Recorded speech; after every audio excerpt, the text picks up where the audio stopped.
A ver, todos los días, en todas partes del mundo, hay accidentes de tránsito. Es un riesgo que todos compartimos. Pero ¿qué pasa justo después del choque? Pues resulta que existe una especie de red de seguridad global pensada para proteger a las víctimas. Y hoy vamos a ver exactamente cómo funciona. Para que nos hagamos una idea de la escala del problema, los documentos que analizamos lo describen casi como una pandemia mundial. Y tiene sentido, ¿no? Porque no es un problema de un solo país. Para nada. Es un desafío que enfrentan todas las naciones, y cada una a su manera ha tenido que ingeniárselas por encontrar una solución. Y aquí es donde la cosa se empieza a complicar, donde vemos la primera grieta grande en el sistema. Piensen en esto. En un país como Brasil, se calcula que el 70% de los vehículos circulan sin seguro. ¡70%! ¡Es una locura! Imagínense lo que eso significa. Deja a un montón de víctimas en una situación de vulnerabilidad total. Y claro, esto nos lleva a la pregunta del millón, la pregunta central de todo este asunto. Si esa primera línea de defensa, el seguro, simplemente no está, ¿qué pasa? ¿Quién se hace cargo? ¿Quién aparece para proteger a la víctima y compensarla por todo? Bueno, la solución que la gran mayoría de los países encontró es justo esa primera línea de defensa que mencionamos, el seguro de auto obligatorio. Y no cualquier seguro, específicamente uno que cubre lo que se conoce como responsabilidad civil, o sea, los daños que un conductor le causa a otras personas o a sus cosas. Una idea que parece súper simple, pero que de verdad fue un antes y un después. Pero ojo, esta idea no apareció así de la nada, para nada. Su expansión fue súper gradual. Empezó como algo innovador allá en Dinamarca en 1918. De ahí se fue extendiendo por Europa en los años 30. Y después, con el boom de los autos tras la Segunda Guerra Mundial, ¡pum!, se convirtió en una norma global. De hecho, miren qué tan reciente es en algunos lugares. China lo implementó a nivel nacional apenas en 2003. ¿Y hoy qué tan común es esto? Bueno, los números hablan por sí solos. De 194 países que se analizaron, 164 ya tienen alguna forma de seguro obligatorio. O sea, estamos hablando de un consenso mundial casi absoluto sobre la necesidad de tener esta red de seguridad. Ok, pero que sea obligatorio no significa que todos los seguros sean iguales. Y aquí es donde la cosa se pone mucho más interesante y compleja. Vamos a ver qué es lo que realmente cubre esta famosa red de seguridad. Básicamente en el mundo hay como dos grandes modelos. Por un lado tenemos un grupo de 42 países, como Japón o Brasil, donde el seguro obligatorio solo cubre los daños a las personas, o sea, gastos médicos, lo que dejas de ganar, rehabilitación, ese tipo de cosas. Pero la gran mayoría, 122 países, exige una cobertura mucho más completa, que incluye tanto los daños a las personas como los daños materiales. Ya saben, la reparación del otro carro, una reja que se rompió, todo eso.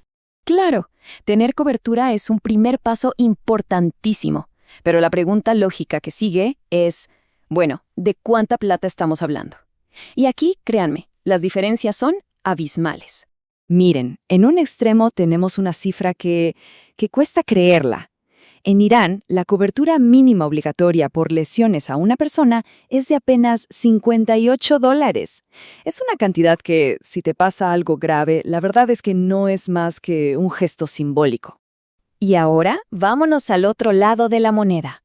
Hay 45 países, piensen en Francia, el Reino Unido, Australia, donde simplemente no hay un límite de dinero para la compensación por daños personales.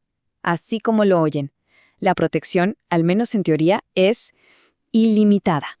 Y ni siquiera tenemos que irnos a comparar países para ver estas diferencias tan locas. Dentro de Estados Unidos, por ejemplo, los límites mínimos varían un montón de estado a estado. En Florida, el mínimo puede ser de apenas $20,000. Pero si te vas a Alaska, sube hasta 100,000. Es una diferencia gigante dentro del mismo país. Bueno, entonces ya vimos la primera línea de defensa, ¿verdad? El seguro obligatorio.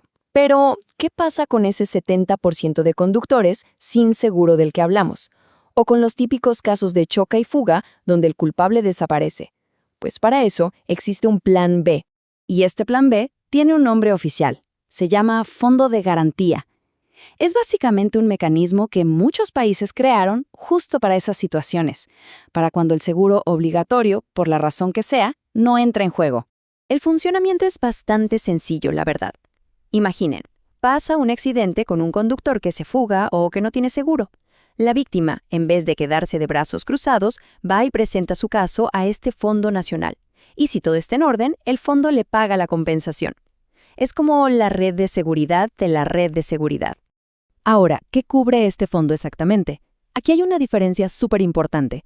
Los daños a las personas, las lesiones, casi siempre están cubiertas, no importa si el conductor se escapó o si no tenía seguro.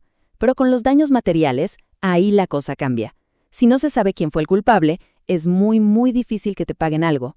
En cambio, si sí lo identifican, pero no tenía seguro, es mucho más probable que también te cubran los daños al carro. Hay una pregunta clave que no hemos tocado, y es, ¿quién le pone precio a todo esto? Porque claro, el costo del seguro obligatorio es un factor importantísimo para que el sistema funcione bien. En el mundo hay, principalmente, 4 modelos económicos para esto. Está el de la Unión Europea, que es un mercado libre, donde las aseguradoras compiten. Eso puede dar más opciones y precios diferentes.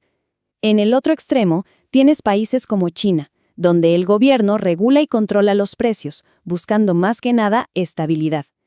Luego están los sistemas híbridos, como en Estados Unidos, que son una mezcla de los dos.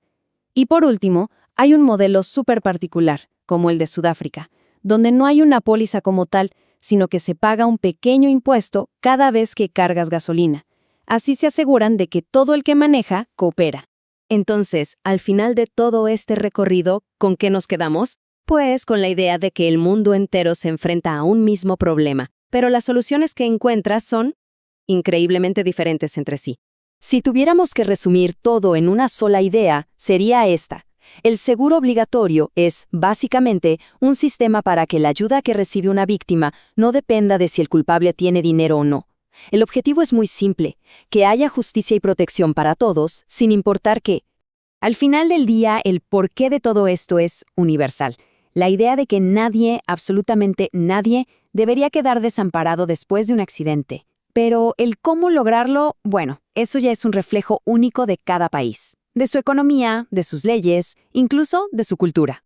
Y esto nos deja con una última pregunta para pensar. En un mundo cada vez más conectado, donde viajamos y manejamos en otros países, ¿tiene sentido que la protección que recibimos cambie de forma tan radical con solo cruzar una frontera? ¿O quizás deberíamos apuntar a un sistema un poco más parecido para todos? Ahí se los dejo.